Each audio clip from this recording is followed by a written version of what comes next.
Welcome to the Bible reading plan. Very glad to see you here. I hope you've been reading 1 Corinthians 5 because that's what we're about to be in. I'm not going to read it all. The title on my Bible, I have a ESV Bible, is Sexual Immorality Defiles the Church. Pretty straightforward, pretty obvious, right? So I'm going to skip down with an honorable mention to verse 6. I love that verse. But I'm going to skip down to verse 9, and this is very, very important for even our church. This is something, maybe we're not dealing with sexual immorality that we know of at the moment, but we are dealing with all kind of things. So verse 9, I wrote to you in my letter not to associate with sexually immoral people, not at all meaning the sexually immoral of this world, or the greedy and the swindlers, or idolaters. Since then you would need to go out of this world. So we would have to be calling Elon Musk, get out of here, if this is what he was meaning. We would be on Mars already. So he says in verse 11, but now I'm writing to you not to associate with anyone who bears the name of brother. Okay, he's specifying people in the church, right, that claim to be brothers in Christ, sons of God and sisters of God, or daughters of God and sisters of ours.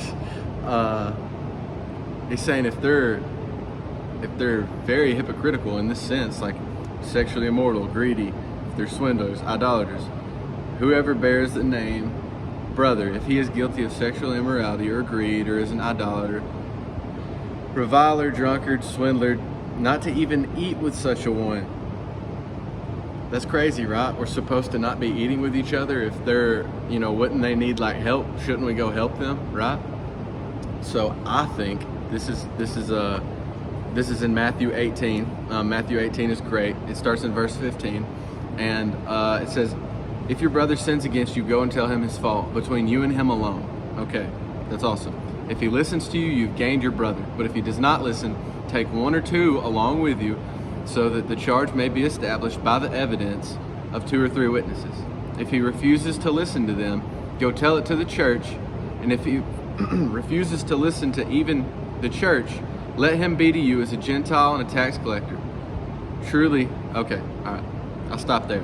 So this is accountability. This is real life accountability. It's not comfortable. Hey man, you messed up. I want to let you know that. If they don't accept it, you bring more people, right? If it's important enough to you for you to go to them one-on-one, man to man, woman to woman, and they just say, nah, no, I'm fine. I appreciate the sentiment, but you can leave. You bring a brother or two, or a sister or two, and then you go back with the same thing. You've already had this conversation with your brothers and sisters that you brought, and if they listen to you and they apologize and they take back all their stuff, it's like, okay, all right, you've gained your brother back. If they don't, you bring them before the church, right? So this all hinges on what this person is to you who did you wrong. Are they a church member? Are they your brother or sister in Christ? Or are they just some nobody? Because if they're part of the world, why are you shocked that they act like the world, right? They're like, nobody walks up on a dog and then when it barks, they're like, oh my gosh, I didn't expect that. I expected a meow. That's not how this operates. So we're assuming that they are inside of the church. That's why we're holding them accountable, right? So Matthew 18, verse 15 through 17. That's a very good little piece on accountability and how the church is supposed to operate. Supposed to. I know a lot of them that don't. So anyways, he says, going back to verse 10, not at all meaning the sexually immoral of this world or the greedy or swindlers or idolaters, since that means you would need to go out of the world. So he's saying not the people outside of the church, but the people inside of the church. Skipping down to verse 12, for what do I have with judging outsiders? We don't have anything to do with judging outsiders. Those are the people that we're trying to reach, right? Those are the people that we're trying to show love and light, right? So is it not those inside the church whom you are to judge? Okay, let's skip that back. Is it not those inside the church whom you are to judge? So what is he saying here? This is what he's saying. He's saying we're supposed to hold each other accountable, right? I watched you get baptized, you watched me get baptized, we both joined the church, we're supposed to be holding each other accountable. This is a community, correct? So, knowing this, what are we doing? You know, I don't see any of this anywhere because this is difficult, right? We're in America. We love being comfortable. We love going to Toros with our friends after church, even though they said something last week that kind of upset you, but you didn't go to them because why would you? That's uncomfortable. We're supposed to hold each other accountable, right? We're all trying to go worship the Lord, right? How are we going to worship with someone we have something against? You're going to be like sitting there like, oh, Steve, look at his stupid face while he's singing. Like, it's going to affect you a lot. So instead of being a Christian who doesn't follow the Bible, be a Christian who does, right?